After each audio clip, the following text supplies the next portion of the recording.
Saja akan saya mulai dengan kasus rombong positif ya. Sampai hari ini masih sama dengan yang kemarin ya. Jadi total kasus yang positif 18 orang dan masih dalam perawatan sekitar 16 orang, yaitu 9 orang dirawat di RSUD, 1 orang dirawat di Rumah Sakit Siloam Purwakarta, 1 orang dirawat di Bandung, dan 5 orang isolasi mandiri di rumah. Yang meninggal 2 orang. Itu yang kasus confirm positif, itu laki-laki 12 orang, perempuan 6 orang. Yang kedua, yang masuk kriteria pasien dalam pengawasan atau PDP. Ada penambahan dari kemarin 25 orang, sekarang total ada 28 orang. Ya, dengan catatan 17 orang itu selesai dalam pengawasan. 14 orang selesai ya, sembuh, 13 orang dari Subang dan 1 orang dari luar Subang. Kemudian ada penambahan yang meninggal ya. Meninggal dari 3 orang menjadi 4 orang, kasus PDP ya, bukan kasus confirm. Jadi ada 2 orang Subang dan 2 orang dari luar Subang. Sekarang sedang masih dalam perawatan di Rumah Sakit Subang sebanyak 8 orang. Itu yang masuk kategori pasien dalam pengawasan. Kemudian kriteria yang ketiga yang masuk dalam kriteria ODP, orang dalam pemantauan. Seiring waktu ya mulai berkurang. Kita mencatat total ODP sebanyak 4.406 orang sudah selesai ya menjalankan proses pemantauan dengan rukan isolasi di rumah masing-masing sebanyak 3.468 orang. Jadi sekarang yang masih dalam status ODP sebanyak 938 orang. Kemudian perlu kami sampaikan, hari ini ya secara serempak kita melakukan rapid test massal tahap kedua. Ini tentang apakah Subang ini sudah zona merah atau masih di zona kuning. Ya, saya ingin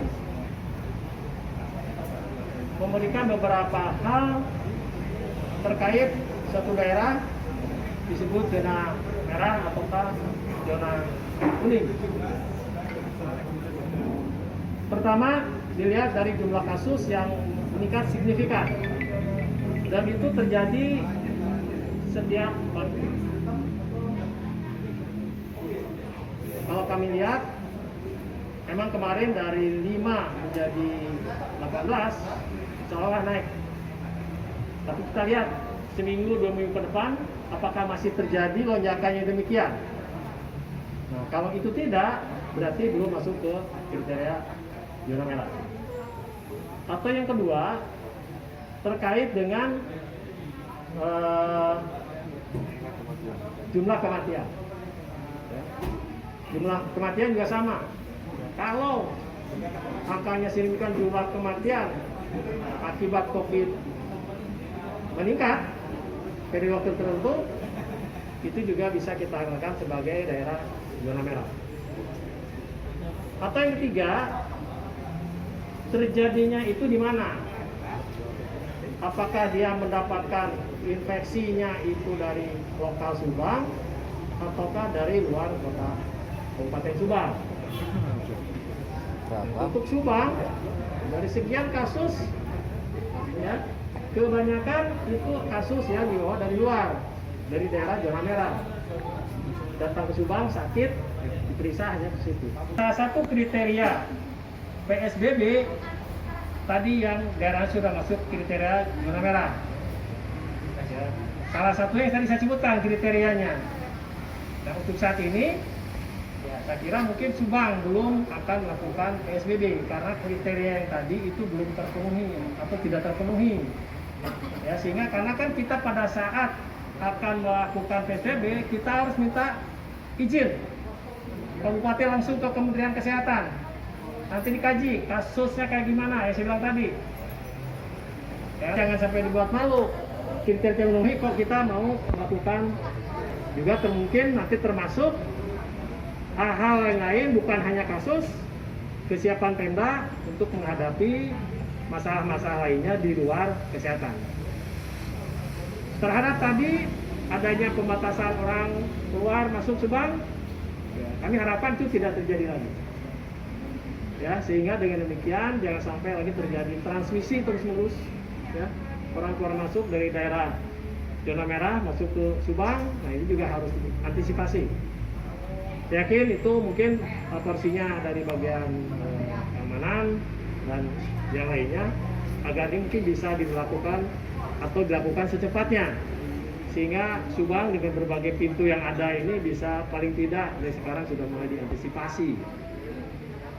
Yang kedua mengenai isu tentang 2 WNA di Terdekwang kasus positif, bisa kami pastikan itu tidak benar. Oh ya, nanti langsung aja beliau ya setelah ini, dan kita langsung tadi sudah telepon Pak ya, dan nyatakan berita itu tidak benar. Ya, oke, itu aja. Terima kasih. Cipeneuy kita mendapatkan perhatian yang lebih dibanding kecamatan yang lainnya. Tadi kita melakukan rapid test di situ, kita men-tracing orang-orang yang diduga ada kontak erat, ya, atau pernah berhubungan dengan orang-orang yang positif sebelumnya. Bisa keluarganya, bisa tetangganya, atau rekan sekerjanya yang di situ, kita lakukan sekarang, sedang disisir. Ya, mereka hari ini melakukan rapid test. Jadi rapid test itu kita sasar orang ODP dengan gejala atau orang yang pernah kontak erat dengan orang yang supaya confirm positif, itu kita lakukan rapid test. Jadi kita udah mulai melakukan pemeriksaan ke situ. Nah, saya juga tahu di Cipeneuy ini daerah industri, ya. Kita sebagian kemarin